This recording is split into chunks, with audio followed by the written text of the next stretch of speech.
biji ketumbar. Dolar ketumbar biasanya digunakan pelancar pencernaan, peluru kentut terminatif, peluru asilaktago, dan penambah nafsu makan stomachika. Namanya berbeda-beda di berbagai negara juga di berbagai daerah di Indonesia. Manfaat yang diambil dari ketumbar adalah dari daun, biji, dan buah.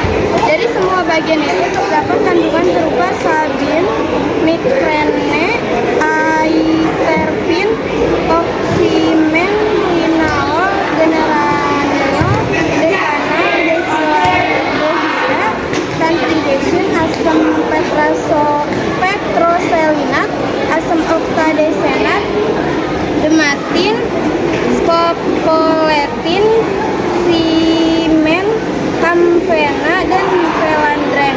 Khasiatnya tak sebatas pelancar pencernaan saja, ketumbar juga berguna untuk meredakan pusing, muntah-muntah, influenza, wasir, radang lambung, dan radang payudara, campak, masuk angin, tekanan darah tinggi, dan lemas syahwat. Minyak atsiri ketumbar mengandung koriandrol atau linalol. Linalol dapat dimanfaatkan sebagai bahan baku farmasi, aroma makanan dan minuman, sabun mandi, bahan dasar lilin, sabun cuci, sintesis vitamin E, pestisida, dan insektisida. Ketumbar Coriandrum sativum adalah tumbuhan rempah-rempah yang populer. Buahnya yang kecil dikeringkan dan diperdagangkan baik digerus maupun tidak. Bentuk yang tidak digerus mirip dengan lada, seperti biji-biji kecil berdiameter 1-2. Ketumbar mempunyai aroma yang khas. Aroma ini disebabkan oleh komponen kimia yang terdapat dalam minyak atsiri ketumbar.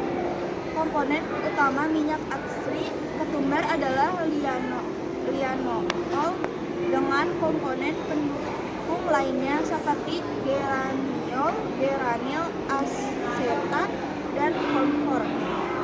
Dalam perdagangan obat dia dinamakan Fucus coriandri, dalam bahasa Inggris dikenal sebagai koriander, dan di Amerika Latin dikenal sebagai cilantro. Tumbuhan ini berasal dari Eropa Selatan dan sekitar Laut Kaspia. Berbagai jenis masakan tradisional Indonesia kerap menggunakan bumbu berupa biji berbentuk butiran beraroma keras yang dinamakan ketumbar. Dengan tambahan bumbu tersebut, aroma masakan akan lebih nyata. Tidak hanya bijinya saja yang sering digunakan dalam masakan, daunnya yang majemuk seperti seledri itu sering diiris tipis dan dijadikan taburan dalam masakan seperti sup dan salad khas Thailand. Di negara itu, ketumbar diberi nama hack cheese, sama dengan bijinya. Dengan ketumbar juga beraroma tajam. Biasanya tumbuhan ini ditanam di kebun-kebun daerah dataran rendah dan pegunungan. Tumbuhan ini dapat mencapai tinggi 1-3 meter.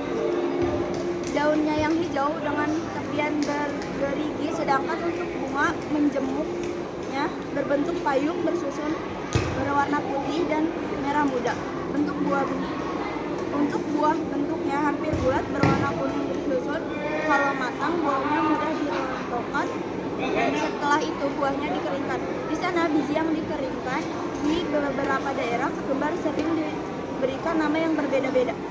Ripsi, semak semusium, akar tunggang, bulat, bercabang dan berwarna putih, tinggi sekitar 1 m, batang berkayu lunak, beralur dan berlubang dengan percabangan dipotong berwarna hijau, tangkai berukuran 5-10 cm, daun majemuk menyeri berselundang tepi hijau keputihan. Buah bulat masih muda berwarna hijau, setelah buah berwarna kuning kecoklatan, biji bulat kuning kecoklatan. Berdasarkan hasil penelitian dan pembahasan, maka dapat diambil kesimpulan sebagai berikut. 1. Jenis tumbuhan yang digunakan sebagai bahan dasar pembuatan minyak: Sumbawa di 3 kecamatan Kabupaten Sumbawa besar sejumlah 59 jenis tumbuhan. Yang paling dominan 100% dimanfaatkan sebagai bahan dasar pembuatan minyak di Sumbawa adalah tumbuhan jahe, ketumbar, kelor, dan segala roka.